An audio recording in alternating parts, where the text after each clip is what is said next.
There is a phrase by Carl Jung that says something to the effect of the greatest challenge in life is to break away from the herd mystique.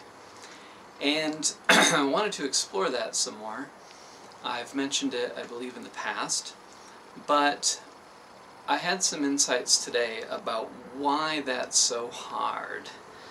Let's say that you are a cat, like this one. Now, if you're raised by a typical cat mom, then you're going to be just fine, because your cat mom won't have ego. And so everything that you need to know about life is given to you.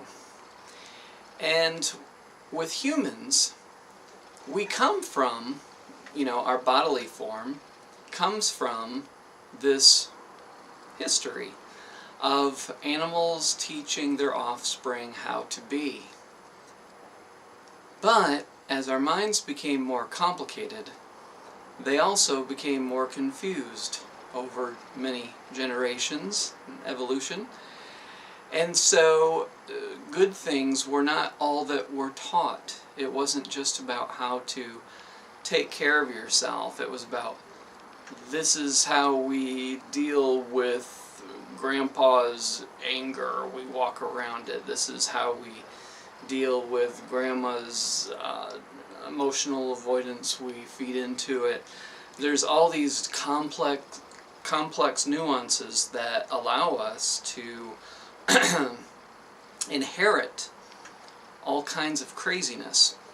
But whether you are in a cat herd or a human herd, the herd mystique, I believe, the way I interpret what Carl Jung was saying, is that you have to break away from that comfortable neurosis of belonging that happens within a kind of herd mentality. You have to risk being ostracized even.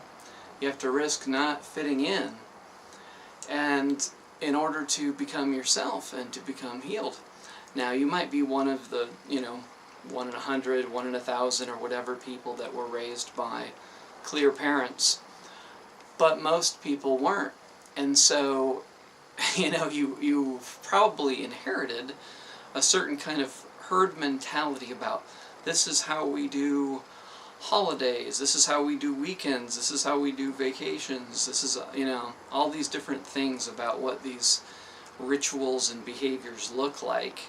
And they might be totally out of alignment with how you would really do things if you peeled away all of these learned patterns and, tuned into what you really are about.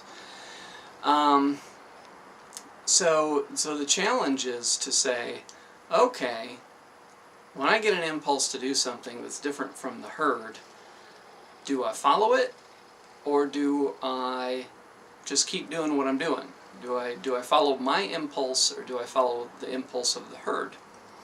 And I truly believe, that what happens for people when they leave home is they subconsciously find a group of friends, a community type situation, through work and outside of work and so forth, that represents on a certain symbolic level a dynamic that is present in their original herd, their family.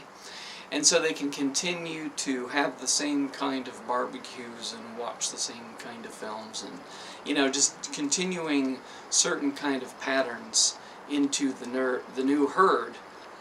And the reason it's so difficult is because, to break away from, is because there is comfort in numbers. It's a genetic thing. Now, what really keeps you safe is integrity and alignment with spirit. Being integrity with who you are, and knowing that you are protected by the universe. If you are here on a high vibrational path and you are living in integrity and setting good boundaries with people and living in honesty and keeping yourself clear on your purpose, that's what keeps you safe. But on the animal level, what keeps you safe is numbers. That's how you're programmed on the genetic bodily level. But all this genetic tendency is not our destiny. I believe that our path is about transcending the genetic kind of patterns that we inherit and replacing them with a spiritual focus. And so that, I believe, is why Carl Jung said the herd mystique is the greatest challenge one can have, is to break away from that.